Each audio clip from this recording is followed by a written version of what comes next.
Good morning मेरे प्यारे बच्चों, कैसे हैं आप। उम्मीद करता हूं आप मस्त होंगे, पढ़े लिख रहे होंगे और आपका एग्जाम आ गया होगा। मुझे सब पता है आप लोगों का, इसीलिए मैं आप लोगों का कक्षा 9 का चैप्टर नंबर 7 त्रिभुज लेके आया हूं। और त्रिभुज की सर्वांशंख्या आज हम लोग पढ़ने वाले हैं कक्षा 9 की। बहुत ही शानदार लेक्चर आज का होने वाला है। सर्वांशंख्या आज हम लोग सीखेंगे। सर्वांशंख्या वाकई में होता क्या है। Congruent of A triangle. UP board के बच्चे हों, चाहे सीबीएसई बोर्ड के बच्चे हों, चाहे आईसीएसई बोर्ड के बच्चे हों, किसी भी बोर्ड के बच्चे हों, हमसे अगर जुड़े हुए हैं तो आप बहुत अच्छा कॉन्सेप्ट सीखने वाले हैं। तो मैं एक बार फिर से बता देना चाहता हूं कि मैं ज्योमेट्री का पूरा टॉपिक कवर करने वाला हूं यहाँ पे। और मैंने अभी तक 10 वीडियो ज्योमेट्री का बना दिया है। 10 वीडियो मैंने अपलोड कर दिया हूँ। वीडियो में आप लोग वीडियो के प्लेलिस्ट में आप जाएंगे तो आपको सारा वीडियो दिख जाएगा।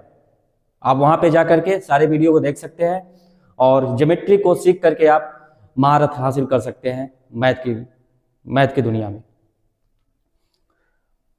जैसे जैसे मैं पढ़ा रहा हूं वैसे वैसे आप सीखते जाइए। भरोसा बना के रखिए और अंत तक बनाए रखिए। बहुत कुछ आप लोगों को देने वाला हूं। और आज के डेट में तो काफ़ी अच्छा ज़बरदस्त कॉन्ग्रेंट के बारे में बताने वाला हूं।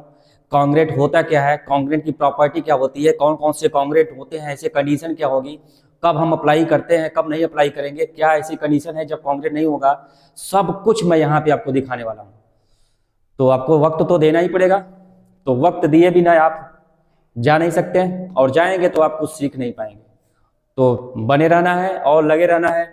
और कुछ लोगों का कहना था कि सर आप कक्षा 10 के भी कुछ यूट्यूब पे कोर्स लेके आइए, पढ़ाइए फ्री में। तो टेंशन न लीजिए, मैं उन लोगों के लिए भी सोच विचार के लाया हूँ जो आपको नया स्लाइड में दिख रहा होगा। दिख क्या रहा है कि मैं 1 जनवरी से लाइव आने वाला हूँ।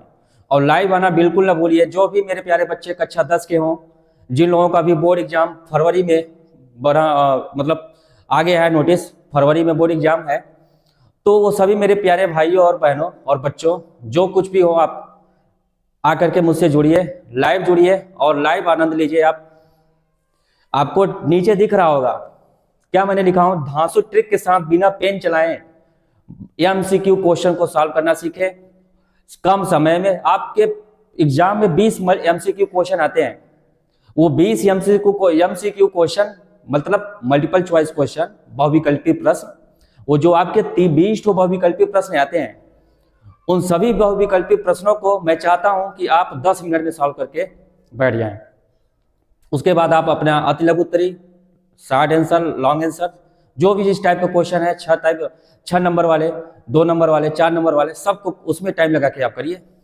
बाकी आपको तो ऑप्शन ही टिक मारना है। ऑप्शन को टिक मारने का तरीका मैं बताऊंगा।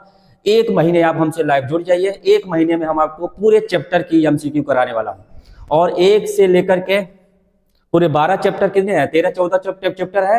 मैं पहले चैप्टर से स्टार्ट करूंगा और सभी चैप्टर के 60+ एमसीक्यू क्वेश्चन कराऊंगा और कॉन्सेप्ट भी उसी वक्त क्वेश्चन कराते वक्त। और वही लोग जुड़िएगा जो लोग एक बार कॉन्सेप्ट पढ़े हुए हैं, ठीक। नए बच्चे बिल्कुल ना जुड़िएगा। एक बार आप मैथ खत्म कर चुके होंगे तो एक बार हमारा तरीका देखिए, हम कैसे पढ़ाते हैं, हमारा तरीका आप अप्लाई करिए। यकीनन आपको बहुत बेनिफिट होने वाला है, बहुत फायदा होने वाला है। आप कहीं भी किसी भी एरिया में हो, कहीं भी हो, दुनिया में कहीं भी बैठे हो, आप घर बैठ करके हमारा लाइव क्लास देखिए, बहुत मजा आने वाला है। अब देखिए, और हम जुड़ने वाले हैं शाम को 6 बजे। देखिए टाइम दिया हुआ है, शाम को 6 बजे हम जुड़ेंगे। 1-1.5 घंटा जैसा ही आप लोग प्यार, परफॉर्मेंस, लाइक सब कुछ करते रहेंगे, रिस्पॉन्स देते रहेंगे, वैसे ही हम अपनी क्लासेस की टाइमिंग बढ़ाते चले जाएंगे। क्लियर। तो 1 जनवरी से आ रहे हैं हम लोग नए साल पे, और आप लोगों को पूरी मैथ यहीं पे मैं एमसीक्यू क्वेश्चन, हर टाइप के क्वेश्चन जितने लाया हूं, सब कुछ मैं आपको दिखाने वाला हूं, दिखा दूंगा। 1 जनवरी से आप लाइव आइए और खूब पढ़िए। जो भी प्रॉब्लम हो हमसे बताइए, बिल्कुल फ्री लाइव क्लास है। मैंने क्रैश कोर्स स्टार्ट किया था, क्रैश कोर्स में बच्चे बने हुए हैं, पढ़ रहे हैं, उसकी दिक्कत नहीं है। लेकिन और भी कुछ लोगों की डिमांड थी कि सर मैं वहां नहीं आ पा रहा हूं आपके प्लेटफॉर्म पे, तो आप लाइव पढ़ाइए। तो मैंने सोचा कि चलिए ठीक है, मैं लाइव स्टार्ट कर देता हूँ एमसीक्यू क्वेश्चन। अब एमसीक्यू क्वेश्चन ही आपके 2 नंबर 4 नंबर वाले क्वेश्चन भी वहां से बन सकते हैं, क्योंकि मैं 60 नंबर के एमसीक्यू क्वेश्चन हर चैप्टर से ला रहे हैं, तो कॉन्सेप्ट वहीं अप्लाई होते हैं 2 नंबर 4 नंबर वाले में। तो जुड़ना बिल्कुल ना भूलिए, लगे रहिए, मेहनत करिए। कक्षा 10 वाले बच्चों के लिए तो मैं काफ़ी अच्छा लेके आया हूँ, और काफ़ी अच्छा रहा तो मैं अगले आने वाले सीजन में कक्षा 10 के बच्चों का, 9 के बच्चों का पूरी मैथ में पूरे यूट्यूब पर अपलोड कर दूंगा। आप प्यार से देखिए, प्यार देते रहिए, प्यार से देखते रहिए, फ्री में देखिए, मुझे कोई दिक्कत नहीं है। जिनको ऑफलाइन पढ़ना हो ऑफलाइन ही पढ़िए, जिनको ऑनलाइन पढ़ना हो ऑनलाइन पढ़िए, कोई दिक्कत नहीं, बस आप सीखिए। अब जहां भी है आपको किसी भी कंटेंट की कमी न महसूस हो कि मुझे इस चीज की कमी हो गई थी इसलिए मैं नहीं पढ़ पाया, और आपको पढ़ना है और पढ़ना है, ठीक है। तो चलिए हम लोग शुरू करते हैं आज का कॉन्सेप्ट। आज का कॉन्सेप्ट क्या है? Congruent of triangle, sorry triangle नहीं पढ़ेंगे अभी, हम लोग कॉन्ग्रेंट फिगर पढ़ेंगे। आकृतियों की सर्वांसमता क्या होती है, पहले इसको हम लोग आज देखते हैं, ठीक है। कोई भी ज्योमेट्रिकल फिगर हो वो एक दूसरे के कॉन्ग्रेंट कब होंगे ये हम लोग देखते हैं पहले। तो सबसे पहले हम देखेंगे पॉइंट को, फिर लाइन को देखेंगे, फिर एंगल को देखेंगे, फिर सर्कल को देखेंगे, फिर ट्रायंगल को देखेंगे, फिर क्वाड्रिलेटर को देखेंगे। कहने का मतलब ये हुआ कि दुनिया की कोई भी वस्तु हो, कोई भी ज्योमेट्रिकल फिगर हो, अगर सेम टू सेम साइज के हों और सेम टू सेम शेप के हों, आकार और प्रकार दोनों सेम टाइप के हों, यानी कि सेम साइज और सेम शेप, अगर ऐसा आपको दिख गया तो वो समझ लीजिए कि क्या है, सर्वांग। आपको दिख रहा होगा सर्वांगता की जो परिभाषा है, इसी में ही आपका सब कुछ छिपा हुआ है। अगर मैं लिखना चाहूं तो देखिए आपको दिखा रहा हूं, देखिए सर्वांग समता, सर्वांग समता, देखिए इसी में आपका इसकी डिफिनेशन छिपा हुआ है। अगर मैं इसको संधि विच्छेद करूं तो क्या लिखेगा? सर्व प्लस अंग और प्लस समता, समझ रहे हैं? इसका मतलब यह हुआ, सर्व मतलब होता है सभी, अंग मतलब होता है भाग, समता मतलब होता है बराबर। यानी कि ऐसे कोई ज्योमेट्रिकल फिगर जिसके सभी भाग बराबर हो, समझ रहे हैं? सभी भाग बराबर हो तो क्या हो जाता है? वो सर्वांग हो जाता है। कॉन्ग्रेंट, कॉन्ग्रेंट, कॉन्ग्रेंट मतलब होता है सेम शेप। तो देखिए इसकी डिफिनेशन मैं यहाँ लिख के लाया हूँ, अगर जो सीबीएसई बोर्ड वाले बच्चे हैं वो भी समझ सकते हैं, यूपी बोर्ड वाले बच्चे हमारी आवाज को सुन करके लिख सकते हैं, नोट कॉपी में आप लिख सकते हैं, बिल्कुल। जैसे मैंने बोला, क्या बोला मैंने? टू ज्योमेट्रिकल फिगर, यानी कि कोई भी दो ज्योमेट्रिकल मतलब होता है आकृति, यानी कि ज्यामिति वाली आकृति, कोई भी ज्यामिति वाली आकृति, अगर वो एग्जैक्टली द सेम शेप के हों और साइज के हों, समझ गए? सेम शेप और सेम साइज के हों, इसका मतलब वो दोनों के दोनों फिगर कैसे होंगे? कॉन्ग्रेंट होंगे, यानी कि सर्व अंग समता होंगे, यानी कि सभी अंग बराबर होंगे, सभी अंग समान होंगे। क्लियर? अभी हम अंग की बात करेंगे, अंग क्या क्या हो सकते हैं। जैसे त्रिभुज के आपको त्रिभुज के बारे में मैंने बताया था, त्रिभुज के पूरे 6 अंग होते हैं, 6 भाग होते हैं, 3 भुजा होती हैं और 3 कोण होते हैं, तो 3 3 6। ऐसे ही मैं एंगल को बताऊंगा। एंगल में क्या होगा? ये एंगल, दो एंगल आपस में क्या है? कॉन्ग्रेंट है, तो ये दोनों एंगल बराबर होने चाहिए। लाइन, इनकी दोनों लाइन क्या होनी चाहिए? सेम लेंथ की होनी चाहिए, यानी कि तब दोनों क्या होंगे? कॉन्ग्रेंट होंगे। सब कुछ लाया हूं, आप देखिएगा, काफी अच्छे से सीखने वाले हैं आप टेंशन न लीजिए। कहने का मतलब यह है कि सबसे पहले आपको ये पता होना चाहिए कि कॉन्ग्रेंट होता क्या है, तो आपको ये पता होना चाहिए कि सेम शेप और same size, same shape and same size, अगर ऐसा जहां कहीं भी दिख गया समझ लीजिए वो क्या है? कॉन्ग्रेंट है, और वो क्या है? सर्वांग है। आप कक्षा 10 में पढ़ेंगे समरूप, समरूप पढ़ेंगे कक्षा 10 में, इसको बोलते हैं क्या? समरूप। समरूप को हम लोग इंग्लिश में बोलते हैं क्या? क्या बोलते हैं? सिमिलर। क्या बोलते हैं? सिमिलर। देखिए सिमिलर क्या होता है, सिमिलरिटी क्या होती है, समरूपता क्या होती है। सिमिलर समरूप हो गया, अब सिमिलरिटी मतलब समरूपता हो गया। क्लियर? इसमें क्या होता है? इसमें सेम शेप होता है, सेम शेप। अगर सिर्फ सेम शेप मिल गया तो हमारा वो दोनों के दोनों ज्योमेट्रिकल फिगर क्या हो जाएंगे? समरूप हो जाएंगे। क्लियर? तो मैं जब समरूप पढ़ाऊंगा, सर्वांगता के बाद ही जस्ट मैं समरूप लाने वाला हूं, टेंशन नहीं लीजिए, मैं समरूप पढ़ाने वाला हूं। तो सबसे पहले आपको ये पता होना चाहिए कि सर्वांगसम क्या होता है और समरूप क्या होता है। समरूप अभी कक्षा 10 में पढ़ेंगे। ये किसका मतलब होता है? सिर्फ क्या होने मतलब अगर हमारे पास सेम शेप मिल गया, इसका मतलब वो हमारा क्या हो जाएगा? सर्वांगसम हो जाएगा। इसका मतलब तो होता है कि सभी भी, देखिए इसके डिफिनीशन में क्या आ रहा है? शेप एंड साइज आ रहा है, इसके डिफिनेशन में सिर्फ क्या आ रहा है, शेप आ रहा है, यानी कि आकार, क्या आ रहा है, आकार आ रहा है। और इसमें क्या हो रहा है, शेप मतलब होता है क्या है, आकार, इसका मतलब होता है आकार। और साइज का मतलब होता है कि यानी कि नापतोल, यानी कि नापतोल मतलब ये हुआ कि लेंथ वेंथ सब कुछ बराबर होनी चाहिए, लंबाई चौड़ाई जो कुछ भी हो सब कुछ बराबर होनी चाहिए, ये हुआ। आकार और साइज दोनों बराबर हो। और समरूप क्या कर रहा है कि सिर्फ शेप बराबर हो तो हमारा समरूप हो जाएगा। तो क्या सभी सर्वांगसम फिगर समरूप हो सकते हैं? यस। क्या सभी समरूप फिगर सर्वांगसम हो सकते हैं? नो। तो आपको यहाँ 2 पॉइंट आपको पता होना चाहिए कि सभी ऑल कॉन्ग्रुएंट फिगर और सिमिलर, बट वाइस वर्सा इसके उल्टा नहीं हो सकता। बट मैं क्या बोल सकता हूँ, all similar figure are not congruent. समझ गए? यानी कि सभी सिमिलर फिगर कॉन्ग्रुएंट नहीं होते हैं, लेकिन सभी सर्वांगसम फिगर यानी सभी कॉन्ग्रुएंट फिगर कैसे होते हैं, समरूप होते हैं। इसकी डिफिनेशन से ही आपको क्लियर हो गई होगी। तो चलिए हम लोग आगे देखते हैं, आगे क्या बात है इसको पहले हम लोग देखते हैं। क्लियर? तो अगला पॉइंट क्या है हमारा, 2 लाइन्स। अगर मान लीजिए एक लाइन है, ये लाइन है और एक लाइन ये, ठीक है, एक लाइन ये ले लिया, इस लाइन का हमने लिया ए बी और एक लाइन ले लिया सी डी, वही बात हो रहा है। 2 लाइन सेगमेंट, लाइन सेगमेंट की बात हो रही है, यानी इंड पॉइंट दे दिया हमने, 2 लाइन सेगमेंट, ठीक है। तो 2 लाइन सेगमेंट और कॉन्ग्रुएंट, ये दोनों कॉन्ग्रुएंट होंगे, ये दोनों इक्वल होंगे लेंथ में भी और आकार में भी। देखिए इसकी साइज कैसी है, एक लेंथ है, आकार कैसा है, इनकी लेंथ लंबाई मान लीजिए ये भी 5 सेंटीमीटर का है और ये भी 5 सेंटीमीटर का है। इसका मतलब ये हुआ कि ए बी लाइन कॉन्ग्रुएंट है किसके, सी डी के।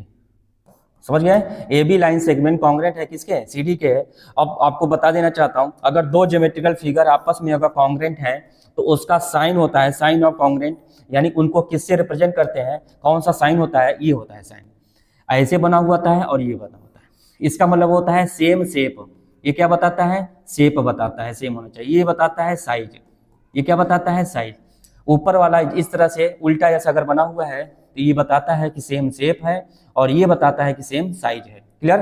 तो आपको अगर कहीं भी इस तरह का सिंबल दिख जाए तो आप यही समझिएगा कि सेम शेप और सेम साइज की बात हो रही है, यानी कि सर्वांगसमता की बात हो रही है, कॉन्ग्रुएंट की बात हो रही है। क्लियर?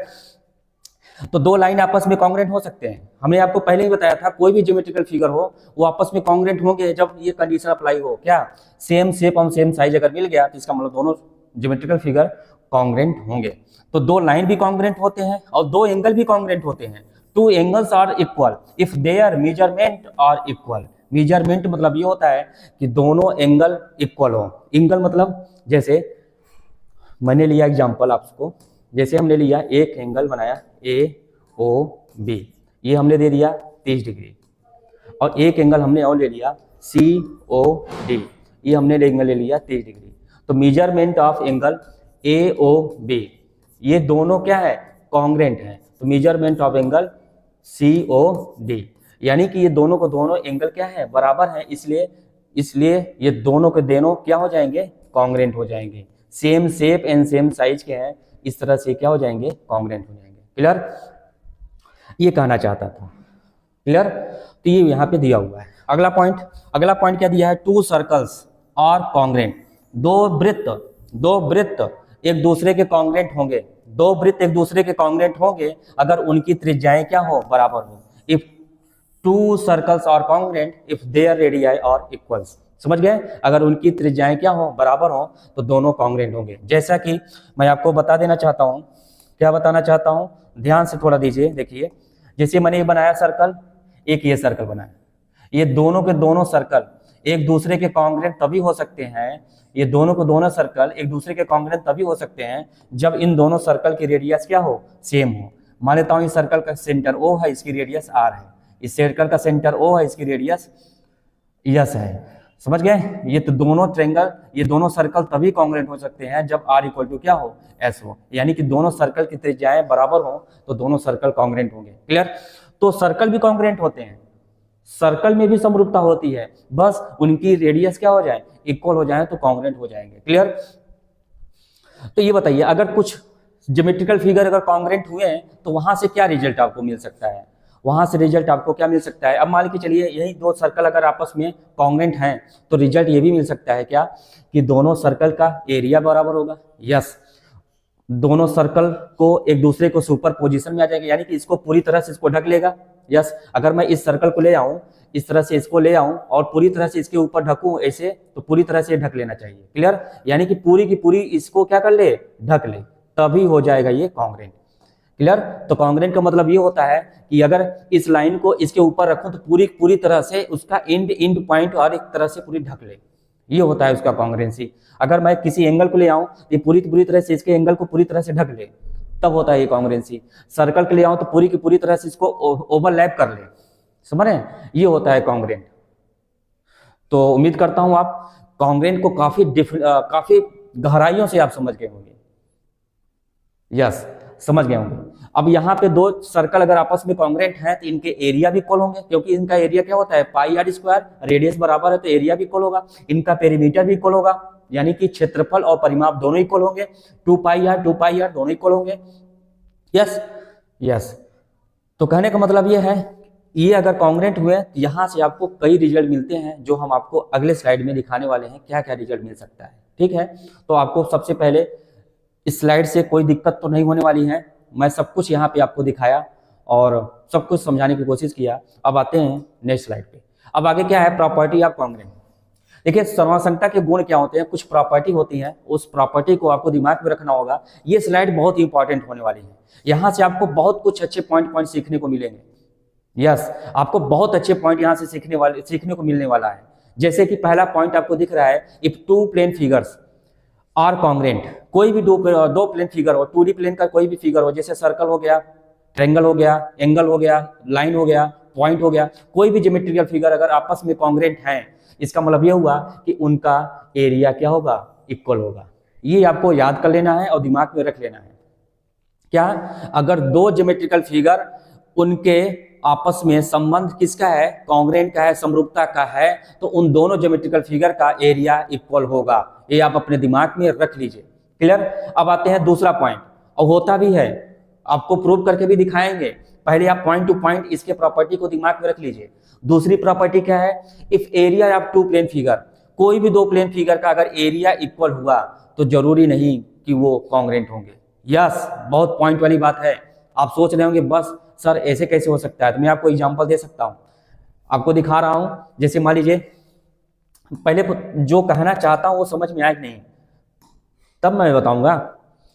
तो देखिए, कह रहा है कि अगर दो ज्योमेट्रिकल फिगर का, यानी कि कोई भी दो ज्यामितीय आकृति का क्षेत्रफल अगर बराबर हो, तो वो दोनों ज्यामिति की आकृति कॉन्ग्रेंट हो भी सकते हैं और नहीं भी हो सकते हैं। समझ रहे ना, पॉइंट वाली बात है, यानी कि हमेशा कॉन्ग्रेंट नहीं होंगे। जैसे मैं आपसे कहूं, एक हमने ले लिया क्या, वर्ग ले लिया, और एक हमने ले लिया क्या, त्रिभुज ले लिया। ठीक है, ये दोनों ज्योमेट्रिकल फिगर है, स्क्वायर और ट्रायंगल है। यस, इसकी साइड में ले लिया कितना, 6 ले लेता हूं, तो इसका स्क्वायर एरिया कितना आएगा, भुजा स्क्वायर कितना आ जाएगा, 36। अच्छा, इसको बनाता हूं 8 नहीं, कुछ और ले लेता हूं, इसको मैं ले लेता हूं, आधार 12 ले लिया और ऊंचाई मैंने ले लिया 6 ले लिया।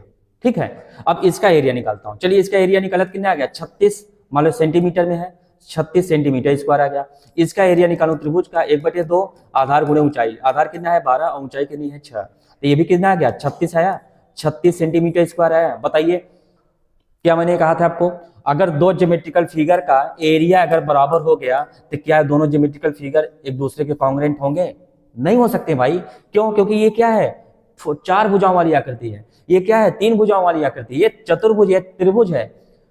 कभी भी त्रिभुज चतुर्भुज के सर्वांगसम नहीं हो सकता, क्योंकि सेम शेप की नहीं है, तो कैसे साइज का हो जाएगा। तो पहली बात तो सेम शेप का होना चाहिए, आकार होना चाहिए, शेप मतलब होता है आकार, सेम आकार होना चाहिए।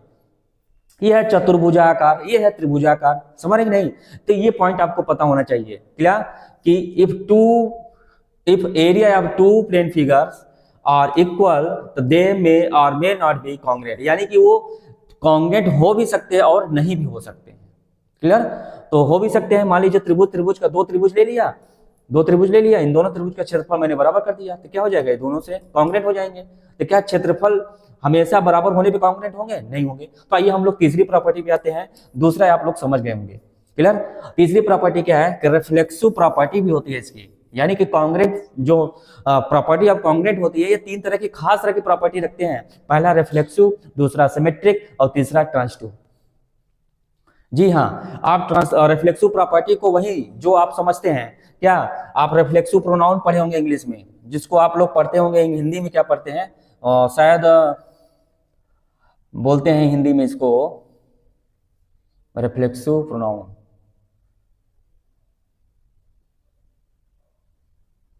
रिफ्लेक्सिव प्रोनाउन को रिफ्लेक्सिव प्रॉपर्टी, तो कोई बात नहीं, अगर रिफ्लेक्सिव प्रॉपर्टी नहीं याद आ रहा है इंग्लिश में, हिंदी में, तो कोई बात नहीं, आप इसको समझिए ये कहना क्या चाहता है, आप इस बात को समझिए। जैसे दिया हुआ है रिफ्लेक्सिव प्रॉपर्टी होता क्या है, तो सबसे पहली बात ये कि कोई भी दुनिया का कोई भी ज्योमेट्रिकल फिगर हो, या दुनिया का कोई भी आकृति हो, या दुनिया का कोई भी इंसान हो, वो अपने खुद का ही क्या होता है, वो कॉन्ग्रुएंट होता है। जैसे मैं खड़ा हूं, मेरा खुद का कॉन्ग्रुएंट है। कैसे?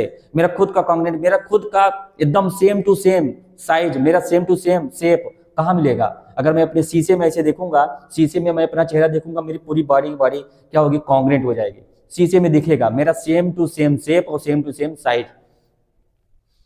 क्या आप जानते हैं, आप अपने खुद का डुप्लीकेट कहीं देखे हैं? यस, आप शीशा में जब अपना चेहरा देखते हैं तो खुद का डुप्लीकेट आप देखते हैं, क्लियर। तो वही कहना चाहता हूं, रिफ्लेक्सिव प्रॉपर्टी क्या होती है, खुद से कॉन्ग्रुएंट होना।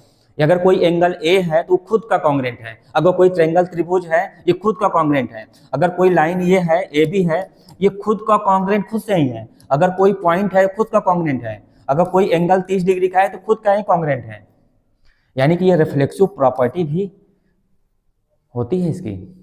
इसका मतलब यहां से मैं ये भी कह सकता हूं दुनिया की हर एक चीज खुद की सर्वंगसम होती है। यस या नो? यस। तो पहला पॉइंट मैंने बताया आपको रिफ्लेक्सिव प्रॉपर्टी। देखिए ध्यान से, अगर आ जाएगा इसकी हिंदी मीनिंग तो आपको बता दूंगा। दूसरा बताना है आपको सिमेट्रिक प्रॉपर्टी, ठीक है। सिमेट्रिक प्रॉपर्टी क्या होती है ये आपको पता होना चाहिए। तो सिमेट्रिक प्रॉपर्टी क्या होती है, सबसे पहले तो ये जान लीजिए सिमेट्रिक प्रॉपर्टी क्या है। यहाँ पे देखिए मैंने रिफ्लेक्सिव प्रॉपर्टी को भी लिखा हुआ है। ये क्या कहता है कि any angle A is congruent to angle A, यानी कि एक एंगल ए जो खुद एंगल ए से कॉन्ग्रुएंट होता है, इसको हम लोग बोलते हैं क्या, रिफ्लेक्सिव प्रॉपर्टी, क्लियर। इसको हम लोग बोलते हैं क्या, रिफ्लेक्सिव प्रॉपर्टी। अब आइए सिमेट्रिक प्रॉपर्टी क्या होती है। ये क्या कहता है, angle A is congruent to angle B, ये कहना चाहता है। सिमेट्रिकल क्या होता है, अगर कोई एक चीज दूसरे से सिमेट्रिकल है तो ये भी इससे सिमेट्रिकल होगा। कहने का मतलब ये है, अगर ये हमारा, जैसे हमारा एक पंजा है, हाथ का पंजा है, अब आपको और अच्छे से क्लियर कराता हूं। जैसे ये हमारा हाथ का पंजा है, ये और ये है ना, ये दोनों कैसे हैं, एक दूसरे के कॉन्ग्रुएंट है। अगर मैं इसको ले जाऊं, इसके ऊपर ऐसे पूरी तरह से ढक दूं, पूरी तरह से क्या हो जाएगा, ये ढक लेगा। यानी कि एक to X Y Z A to Z point हर एक चीज ढका हुआ है, क्लियर। हाँ, ऐसे बोल सकते हैं। अब जैसे मेरा दोनों कान है, ये दोनों कान एक दूसरे कैसे हैं, कॉन्ग्रुएंट हैं, यानी कि सेम शेप का सेम साइज के हैं। यस, दोनों आंख दोनों सेम शेप सेम साइज के हैं। यस, इस तरह से आप बहुत से एग्जांपल दे सकते हैं अपने रियल लाइफ में। और भी आप कहीं भी जाते होंगे, देखते होंगे सेम टू सेम शेप। और आपको किसी भी ज्योमेट्रिकल फिगर का सेम शेप और सेम साइज देखना हो तो उसको शीशे में देखिए, वो फिगर ऑटोमेटिक शीशे में दिखाई देगा, same shape same size, clear. तो मैं यही कहना चाहता हूं क्या, कि ये सिमेट्रिकल प्रॉपर्टी भी रखता है। अगर ए बी के बराबर है तो बी भी ए के बराबर होगा, ये कहना चाहता है। कहने का मतलब ये हुआ, अगर ट्रायंगल ए बी सी और ट्रायंगल पी क्यू आर, अगर ये दोनों एक दूसरे के क्या है, कॉन्ग्रुएंट है, A B C P Q R के कॉन्ग्रुएंट है, तो P Q R A B C के कॉन्ग्रुएंट होगा। ये सिमेट्रिकल प्रॉपर्टी कहना चाहता है। और एक्सक्लूसिव रिफ्लेक्सिव प्रॉपर्टी ये कहना चाहता है कि ए बी सी खुद ए बी सी के ही कॉन्ग्रुएंट है। ये कहना चाहता है। कहना ये चाहता है कि त्रिभुज ए बी सी कॉन्ग्रुएंट होगा त्रिभुज ए बी सी के, ये कहना चाहता है रिफ्लेक्सिव वाला। और सिमेट्रिकल वाला क्या कहना चाहता है कि सिमेट्रिकल वाला क्या कहना चाहता है, ए बी सी, यानी कि त्रिभुज ए बी सी त्रिभुज पी क्यू आर के कॉन्ग्रुएंट है, तो त्रिभुज पी क्यू आर त्रिभुज ए बी सी के क्या है, कॉन्ग्रुएंट है, ये कहना चाहता है। अच्छा, ट्रांजिटिव प्रॉपर्टी क्या कहना चाहता है, ट्रांजिटिव प्रॉपर्टी ये कहना चाहता है, जैसे मैंने कहा कोई ए है, ये देखिए कॉन्ग्रुएंट का मतलब होता है बराबर। एक चीज जान लीजिए, कॉन्ग्रुएंट का मतलब होता है बराबर। अरे सब कुछ बराबर तो बराबर ही ना कहेंगे। यस, तो जैसे ए, अगर मैं इसको ऐसे लिखूं, ए कॉन्ग्रेंट टू बी, इसका मतलब हुआ ए बी के बराबर है, और बी कॉन्ग्रेंट टू सी, इसका मतलब बी सी के बराबर है। इसका मतलब हम ट्रांजिटिव प्रॉपर्टी से हम बोल सकते हैं क्या कि ए कॉन्ग्रेंट होगा सी के। क्लियर? यूक्लिड चाचा ने बोला ही था, अगर दो भिन्न भिन्न वस्तुएं एक वस्तुएं के बराबर हो तो दोनों भिन्न भिन्न वस्तुएं भी क्या होंगी, बराबर होंगी।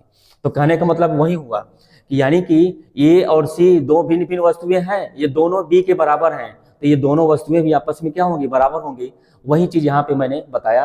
और यूक्लिड चाचा ने भी यही कहा सर्वांशकता के गुण में कि अगर दो ज्योमेट्रिकल फिगर आपस में कॉन्ग्रेंट हो या कोई भी दो चीज आपस में बराबर हो और ये भी आपस में बराबर हो तो ये ऑलरेडी आपस में बराबर हो जाएंगे। तो ये कहने का मतलब ये है कि दो more than two geometrical figure को कॉन्ग्रेंट करने के लिए कहता है कौन, ये ट्रांजिटिव प्रॉपर्टी क्या कहता है कि more than two geometrical figure अगर कॉन्ग्रेंट है उस तरह की बात करना चाहता है ये।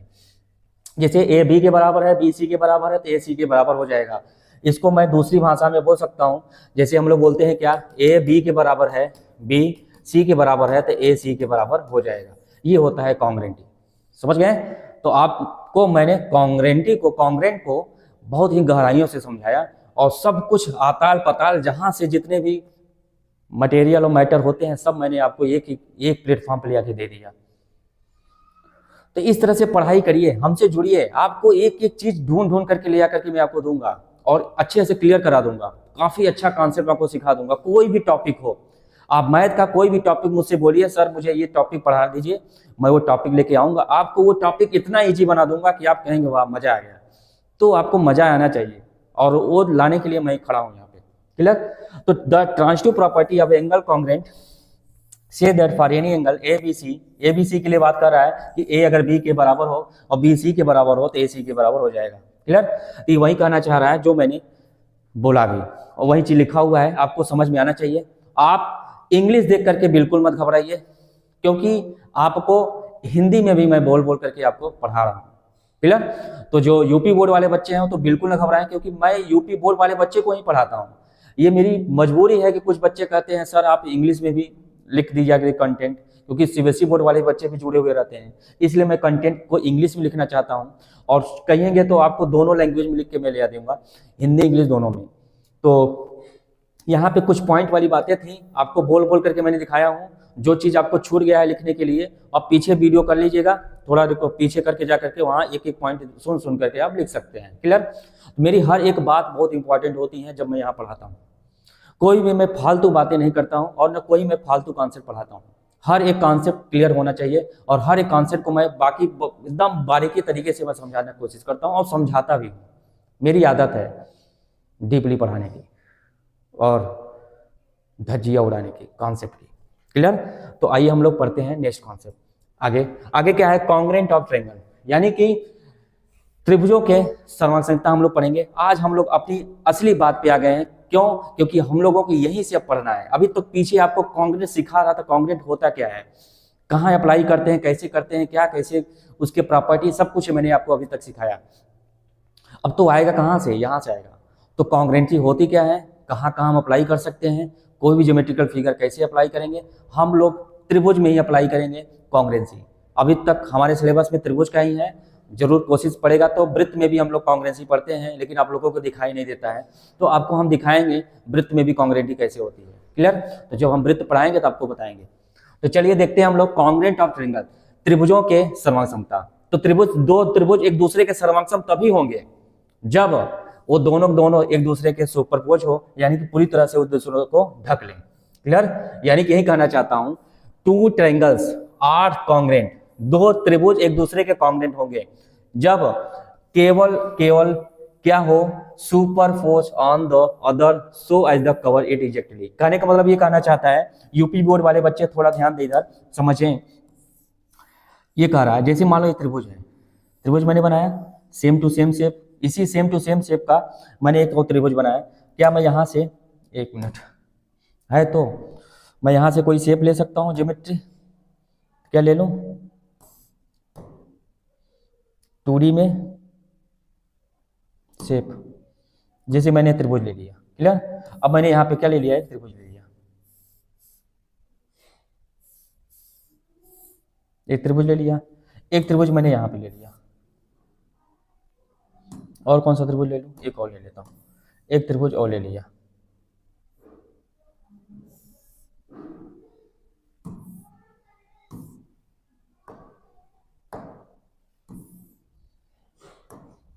अरे यार क्या हो रहा है यार, चलो अच्छा छोड़ हटाओ। देखिए मैं अपने से ही अपना बना लेता हूँ, वहाँ से मैं क्या सर्च करूँ। ठीक, अब जैसे मैंने दो त्रिभुज ले लिया, ठीक है, अब ये दोनों त्रिभुज एक दूसरे के कॉन्ग्रुएंट तभी होंगे जब, वही कह रहा है ओनली इफ एंड ओनली, क्या ओनली एंड इफ ओनली, कहने का मतलब ये हुआ कि ये तभी आप कॉन्ग्रुएंट बोल सकते हैं जब एक दूसरे को क्या कर लें, ये ढक लें। जैसे मैंने इनको ले आया, इसी के ऊपर ऐसे रख दिया, देखो ये कहाँ था, अभी यहाँ था, ये कहाँ था, यहाँ था, इसको ले आया, मान लो एक त्रिभुज नंबरिंग कर देता हूँ, ये क्या है हमारा A B C, ये हमारा क्या है P Q R।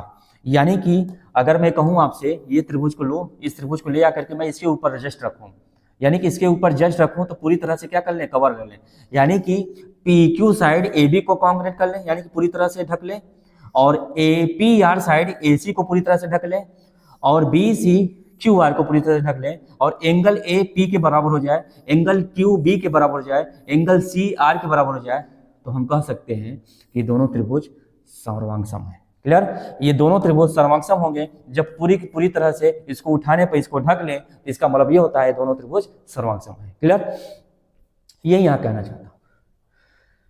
अब जब दो ज्योमेट्रिकल फिगर सर्वांगसम हो जाएंगे, कॉन्ग्रुएंट हो जाएंगे, तो आपको एक रिजल्ट मिलेगा, और वो रिजल्ट कौन बनाता है, CPCT। आप सुने होंगे CPCT का मतलब क्या होता है, तो आज मैं आपको बता देना चाहता हूं, corresponding parts of congruent triangle, यानी कि इसको हिंदी में बोलते हैं क्या, संगत भाग, संगत भाग सर्वांगसम त्रिभुज,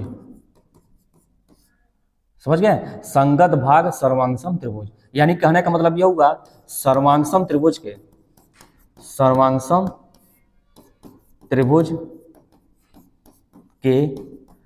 संगत भाग बराबर होते हैं,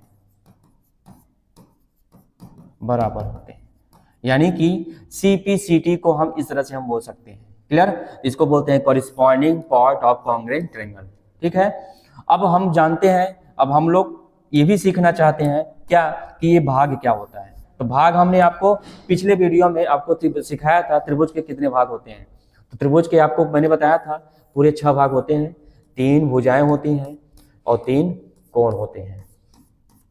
ठीक है, 3 भुजा और 3 कोण होते हैं, यही होते हैं त्रिभुज के सभी भाग।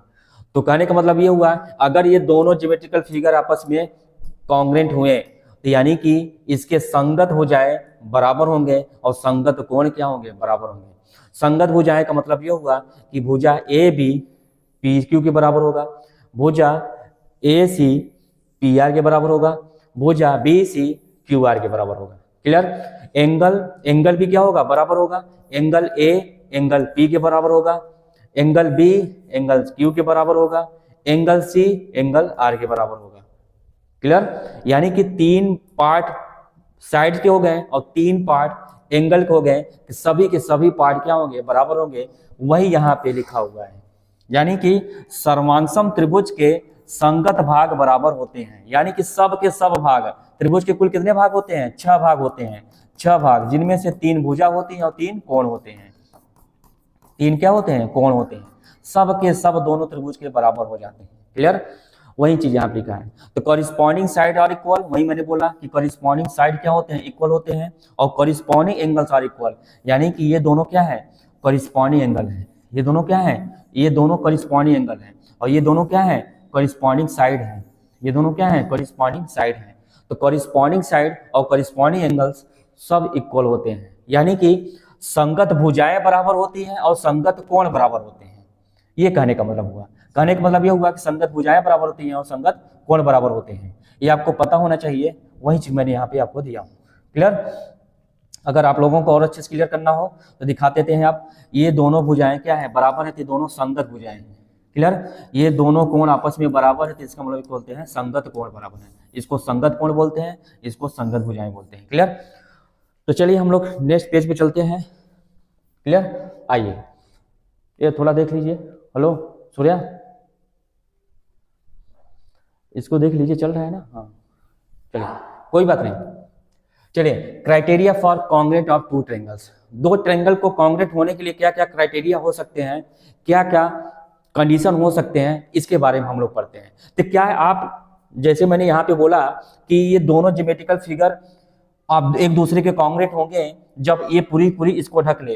क्या हम हर एक त्रिभुज, हर एक ज्योमेट्रिकल फिगर को ऐसे ही उठा उठा करके ढकें तब फाइंड करें कि ये कॉन्ग्रेंट होगा? क्या ये आसान रहेगा? आप ही खुद बताइए। अगर मैं हर एक त्रिभुज को देखने लगूं, ये देखिए इसको उठा करके इस पे रखूं, ये कॉन्ग्रेंट हो गया, यानी पूरी तरह से ढक लिया, सेम शेप सेम साइज भी दिख गया, इसका मतलब ये पूरी तरह से कॉन्ग्रेंट हो गया। मैं ऐसे कब तक देखते रहूंगा? बोलिए। तो इसके लिए गणितज्ञों ने क्या सोचा कि ऐसा है, कुछ शर्त बना देते हैं, कुछ कंडीशन बना देते हैं कि दो त्रिभुज एक दूसरे के कॉन्ग्रेंट तभी होंगे, कुछ कंडीशन अप्लाई करते हैं, उसी कंडीशन पे हम लोग आगे बढ़ते हैं। क्लियर, तो त्रिभुजों के सर्वसम होने के कुछ शर्त रख दिए गए कि हाँ, आपको बार बार इसको उठा करके इसके ऊपर नहीं रखना है, समझ रहे हैं? बार बार इसको ढक करके नहीं चेक करना है कि ये सर्वसम है कि नहीं। तो इसके लिए महान गणितज्ञों ने क्या किया, रूल बनाया, क्या कि कुछ क्राइटेरिया रख दिया, कुछ इसके लिमिटेशन रख दिए कि अगर ऐसा है तो दोनों त्रिभुज सर्वसम होंगे, अगर ऐसा नहीं है तो दोनों त्रिभुज सर्वसम नहीं होंगे। तो सबसे पहले उन्होंने क्या बोला, साइड एंगल साइड।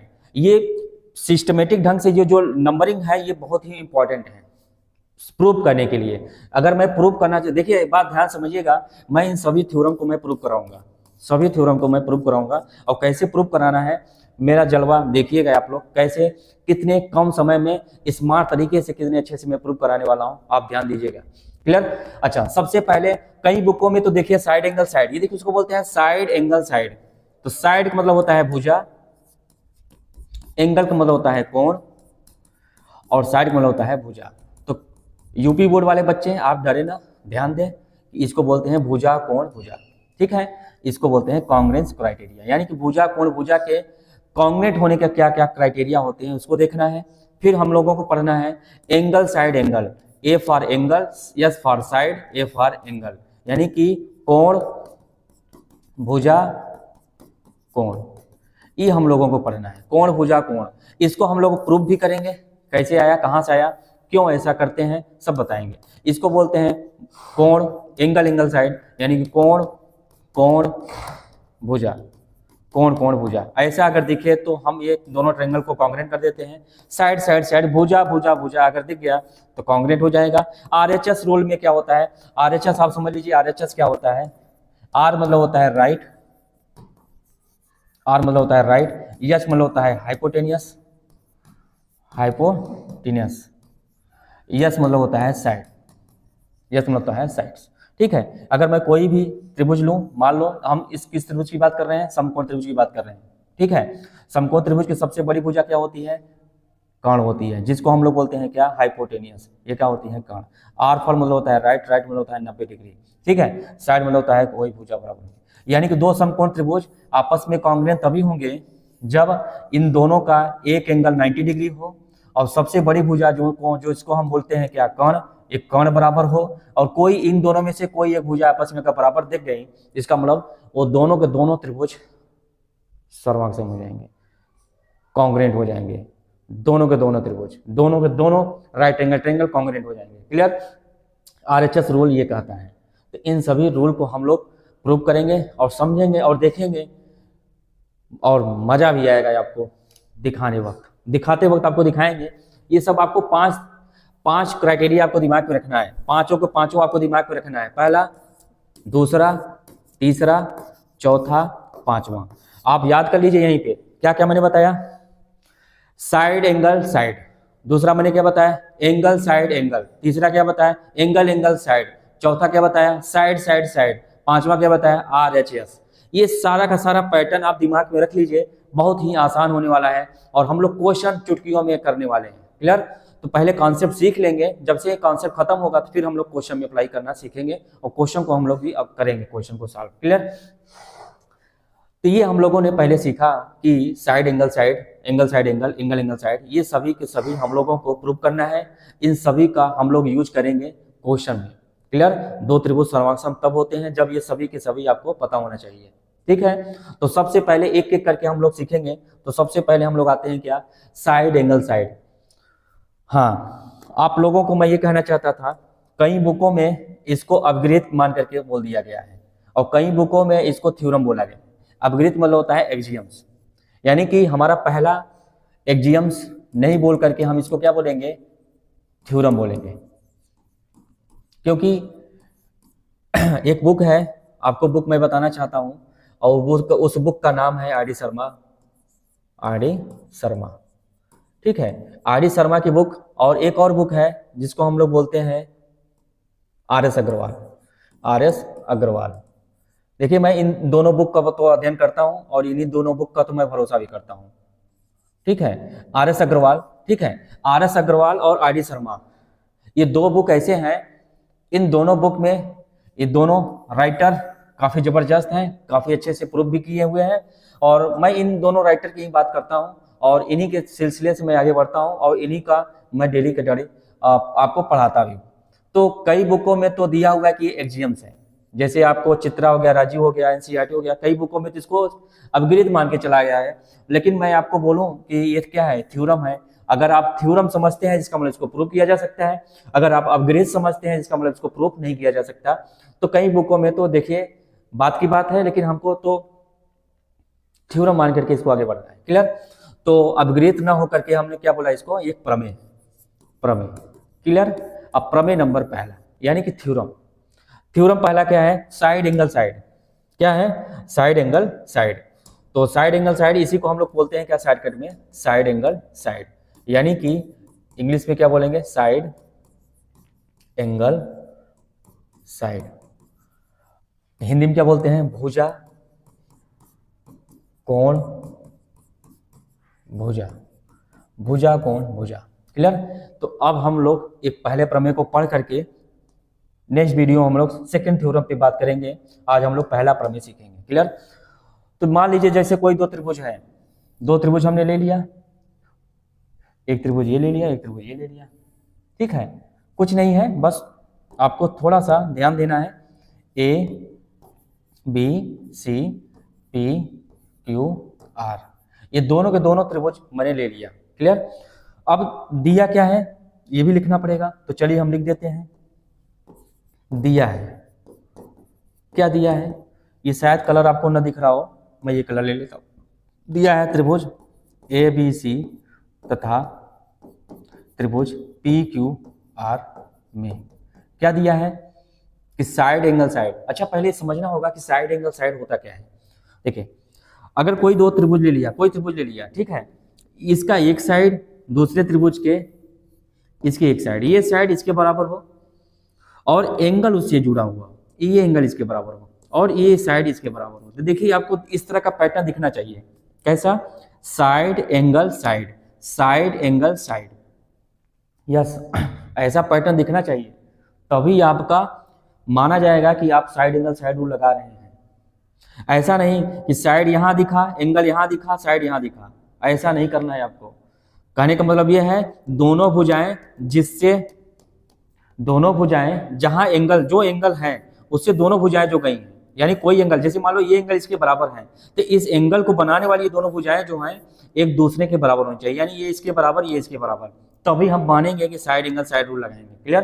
ये आपको पता होना चाहिए, यही चीज मैं यहाँ पे आपको बताने वाला हूँ और इसी चीज को प्रूव करने वाला हूँ। क्लियर? तो आपको दिया हुआ है क्या, एंगल ए पी के इक्वल है और side A B P Q के इक्वल है और ए सी पी आर के इक्वल है, ये दिखाना, ये दिया हुआ है। यानी कि मैं बोल सकता हूँ angle A equal to angle P, और क्या बोल सकता हूँ, A B equal to P Q तथा A C equal to P R, ये दिया हुआ है। क्लियर? अब हमको सिद्ध क्या करना है, ये भी लिख देता हूं आपको, सिद्ध करना है सिद्ध करना है। क्या सिद्ध करना है? सिद्ध करना मतलब होता है प्रूव, टू प्रूव, यानी प्रूव दैट, प्रूव दैट, इसको बोलते हैं गिवन। गिवन क्या लिखेंगे? In triangle A B C and P Q R, angle A equal to angle P, A B equal to P Q and A C equal to P R. ये आपको English medium वाले बच्चे आप ध्यान दीजिएगा, जहाँ पे मैं हिंदी में लिख दे रहा हूँ, आपको घबराना नहीं है, आपको ध्यान देना है, आपको अपनी लैंग्वेज में थोड़ा सा बना लेना है, लेकिन आपको कॉन्सेप्ट सीखना है, कॉन्सेप्ट मेन जरूरी है। क्लियर? तो चलिए प्रूफ क्या करना है कि त्रिभुज ए बी सी क्या दिया? दो त्रिभुज सर्वांगसम होते हैं यदि एक त्रिभुज की दो सर्वांगसम, हाँ, तो त्रिभुज यानी कि त्रिभुज ए बी सी सर्वांगसम होगा त्रिभुज किसके? पी क्यू आर के, ये दिखाना है। यानी कि अच्छा ये बताइए, अभी हम आपको सर्वांगसम में क्या बताया था? यानी कि इस त्रिभुज को उठाऊं, इस त्रिभुज को मैं उठाऊं और पूरी की पूरी इस त्रिभुज को पूरी तरह से क्या कर ले? ढक ले, तभी क्या हो जाए? सर्वांगसम होगा। देखिए ढक नहीं रहा है, इसीलिए मैंने कहा था साइज थोड़ा इधर उधर हो सकती है, लेकिन आपको यही दिमाग में रखना है, इसको, इस त्रिभुज को मैंने उठाया, पूरी की पूरी इसको ऐसे ढक ले। क्लियर? अगर ढक ले तो समझ जाइए कि क्या है? सर्वांगसम है।